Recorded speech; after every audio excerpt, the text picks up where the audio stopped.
बिस्मिल्लाहिर्रहमानिर्रहीम अस्सलाम वालेकुम। Welcome to my channel study with Anabia. आज की वीडियो में हम लोग डिस्कस करने जा रहे हैं practical centre English comprehensive paper second year 2024। चलिए शुरू करते हैं। सबसे पहले हम लोग एमसीक्यूज देख लेते हैं और मैं इसको सॉल्व भी करवा देती हूँ, ठीक है। ऑलराइट, सबसे पहला हमारे पास जो एमसीक्यूज है वो है कि the solitary reaper is a short एलेगी, lyrical ballad, dramatic poem और सोनेट। तो इसका करेक्ट आंसर है हमारे पास लिरिकल बैलेड, ठीक है। नेक्स्ट एमसीक्यूज है हमारे पास in human if human life is to be tolerable. Next MCQs है हमारे पास if human life is to be tolerable it cannot be holy. इसका आंसर है हमारे पास मैकेनाइज्ड, ओके। नेक्स्ट है हमारे पास the day the dam broke is a biogeographical essay from Thurber, ठीक है। इसके बाद हमारे पास नेक्स्ट एमसीक्यूज है at the time of freedom the number of Muslims lived in the subcontinent were 100 million, ठीक है। इसके बाद हमारे पास नेक्स्ट एमसीक्यूज है Jack Barthwick in the play the silver box offered Jones some. इसका आंसर है बस विस्की। उसके बाद नेक्स्ट एमसीक्यूज है Einstein regarded class differences as contrary to justice, ठीक है। मैं इसको हाईलाइट कर देती हूँ, ठीक है। ऑलराइट, तो नेक्स्ट एमसीक्यूज है हमारे पास according to Miller generosity is the essence of friendship. ये हमारे पास है चैप्टर द डिवोटेड फ्रेंड से, ठीक है। चैप्टर 7 है ये। The word pard in the poem the seven ages of man means leopard, ठीक है। उसके बाद हमारे पास नेक्स्ट एमसीक्यूज है Thomas Campion wrote the poem the man of life upright. Man of life upright के हैं थॉमस कैंपियन, राइट। उसके बाद हमारे पास नेक्स्ट है द सीक्रेट ऑफ इसराइलिटी जज ले इन हिज हेयर। इसका आंसर है हमारे पास hair. According to Pope Alexander pope है इनका full name the extension of the world is similar to the bursting of bubble, ठीक है। उसके बाद हमारे पास नेक्स्ट एमसीक्यूज है when Mrs Oakentop was young her hair was banana blond. ये है हमारे पास chapter 20 minutes with Mrs Oakentop. इस चैप्टर से लिया गया ये हमारे पास एमसीक्यू। नेक्स्ट है हमारे पास no nightingale did ever chaunt. This line is taken from the poem the solitary reaper. इसमें जो पोएट होते हैं, एक second,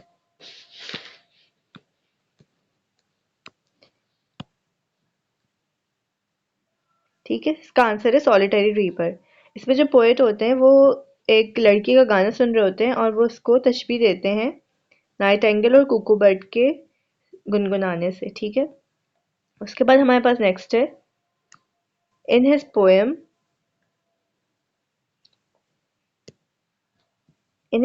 Shelley gives the example of violets, roses and music। ये है हमारे पास इसका करेक्ट आंसर।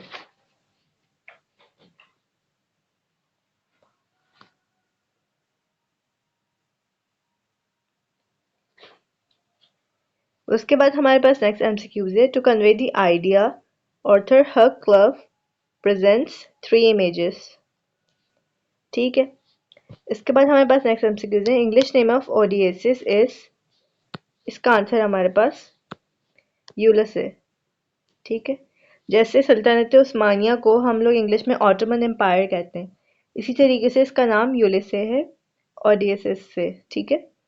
ओके, हमारे पास नेक्स्ट एमसीक्यूज का आंसर है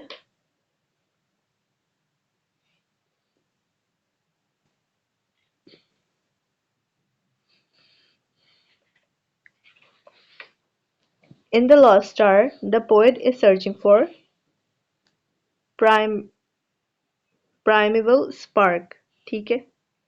उसके बाद हमारे पास नेक्स्ट एमसीक्यू है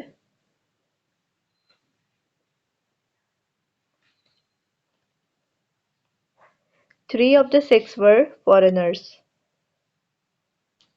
जो ब्लैक माइकल के 6 आदमी थे उसमें से जो 3 थे वो फॉरेनर्स थे, ठीक है। उसके बाद जो रुडोल्फ रेजेंडल का है यहाँ पे, ये नॉवल से लिए गए हैं आखिर के 3 questions. I am Rudolf Rassendyll, I am a traveller from England and I am here to witness the marriage, coronation, games या बॉल। तो इसका करेक्ट आंसर है कॉरोनेशन सेरेमनी को वो अटेंड करने के लिए आया था। ओके, उसके बाद हमारे पास नेक्स्ट एमसीक्यूज है। The distance of capital city of Ruritania depicted in the novel the prisoner of Zenda from border is 50 miles. ठीक है, ये हमारे पास सारे एमसीक्यूज थे। तो अब हम सेक्शन बी और सेक्शन सी को भी क्विक सा रिव्यू दे देते हैं, ठीक है।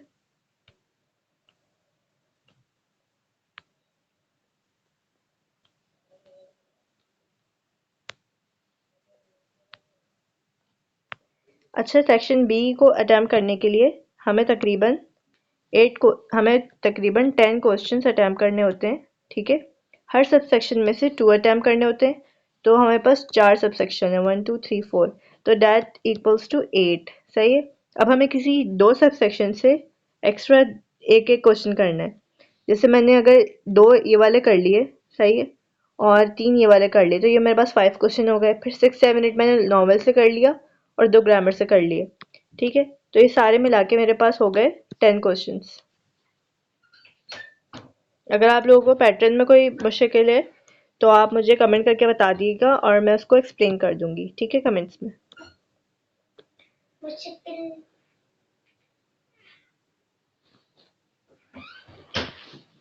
तो सबसे ज़्यादा हमारे पास सबसे इम्पोर्टेंट है हमारे पास सेक्शन बी है हमारे पास। इसमें हमारे पास क्या क्या लिखा हुआ है? अटैम्प्ट एनी 10 वेट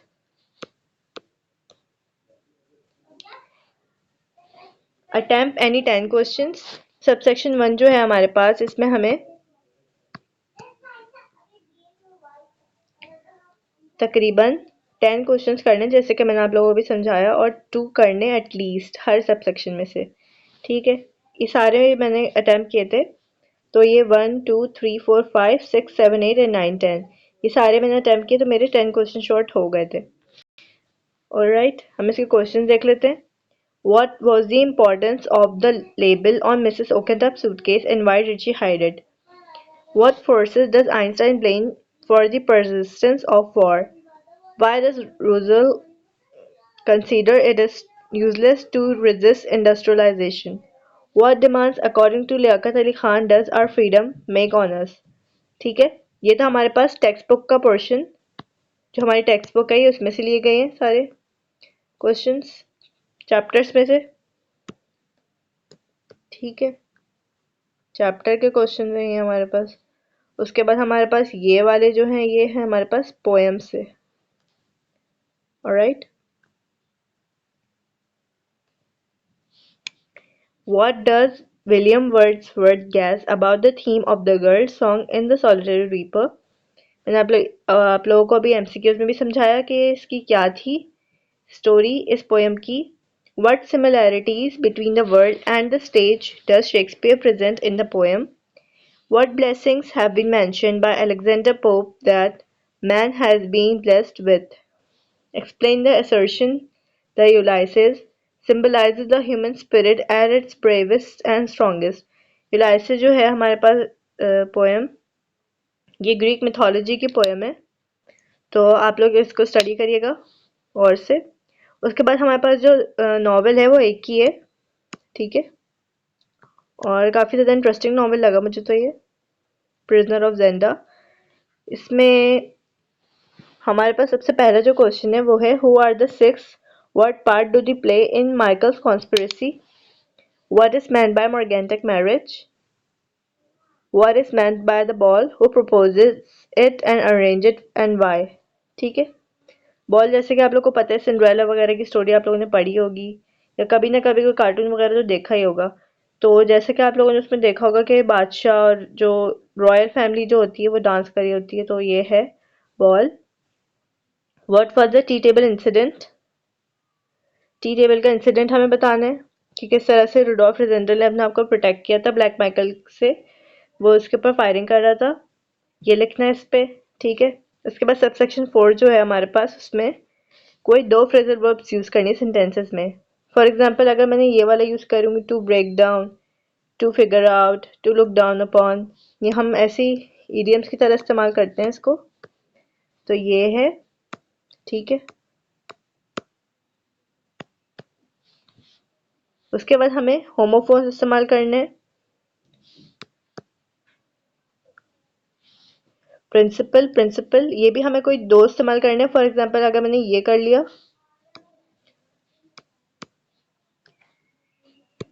अगर मैंने ये वाला कर लिया तो ये मेरा एक हो गया। अगर मैंने ये स्टेशनरी कर लिया तो ये मेरे पास दूसरा हो गया।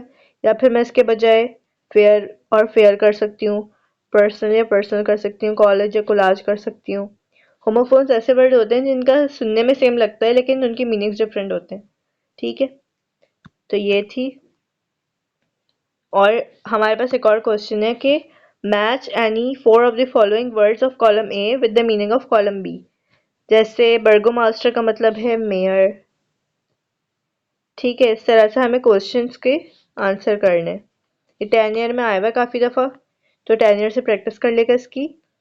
Now comes the important part of our paper which is section C, detailed question answer.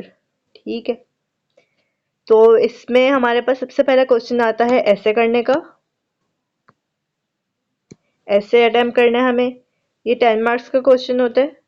सारे 10 मार्क्स के हैं। 4 क्वेश्चंस करने हैं तो ये सारे 10 मार्क्स के हैं। That sums up to 40 marks. और सेक्शन बी जो है हमारे पास, ये भी 40 मार्क्स का क्वेश्चन है। ठीक है। तो इसमें हमें पेपर में दिए हुए थे artificial intelligence in education. Number 2 है हमारे पास pros and cons of modern technology. Number 3 है हमारे पास need for tolerance in society to promote religious harmony. Number 4 है इन्फ्लेशन और हाइक, प्राइस हाइक के बारे में हमें लिखना है। जो महंगाई हो रही है हमारे मुल्क में, इसके बारे में ऐसे लिखना है। ठीक है। उसके बाद हमारे पास नेक्स्ट क्वेश्चन है write a character sketch of Rudolf Rassendyll और ब्लैक माइकल और फ्लेविया। ठीक है। ये दोनों पेपर में आए थे और ये दोनों भी काफ़ी ज़्यादा इंपॉर्टेंट है। फ्लेविया के प्रिंसेस फ्लेविया और रुडोल्फ एल्सबर्ग, जो कि असल बादशाह था रूरिटेनिया का। ठीक है। इसके साथ हमारे पास चॉइस आती है critical analysis of the poem. तो लास्ट ईयर यूलाइसिस आया था बोर्ड के पेपर में। इस साल जो है ना, जो 7 एजेस ऑफ मैन का क्वेश्चन है इम्पॉर्टेंट। ज़्यादा बेहतर है कि हम लोग कैरेक्टर स्केच को प्रैक्टिस कर लें बजाय के हम क्रिटिकल एनालिसिस के बाद के क्वेश्चन पे जाएं। ठीक है। क्योंकि पोएम्स काफ़ी सारी हैं हमारे पास, वो सबको याद करना डिफ़िकल्ट सी बात है। ठीक है। उसके बाद हमारे पास नरेशन है। ये काफ़ी ज़्यादा अच्छा क्वेश्चन है, इंपॉर्टेंट क्वेश्चन है। तो इसकी 10 ईयर से प्रैक्टिस करिएगा। और ये नहीं कि आप वो सेंटेंसेस याद करके जाएं, उसकी प्रैक्टिस करें कि किस तरह से सेंटेंस को हम कन्वर्ट कर सकते हैं, चाहे आपके पास कोई भी सेंटेंस आ जाए। ऑलराइट। और बाकी जो लास्ट क्वेश्चन है ये बुक रीडिंग से आएगा। तो ये हमें कॉम्प्रिहेंशन को रीड करके बताना होता है कि ये जो ना कौन सा है लेसन और इसके ऑथर कौन है। बाकी इससे रिलेटेड जो ना कोई क्वेश्चन आ जाते हैं। तो ये थी मेरी आज की वीडियो। उम्मीद करती हूँ आप लोगों को मेरा ये कंटेंट पसंद आया होगा। तो सब्सक्राइब करें मेरे चैनल को और मिलते हैं नेक्स्ट वीडियो में। अल्लाह हाफिज़।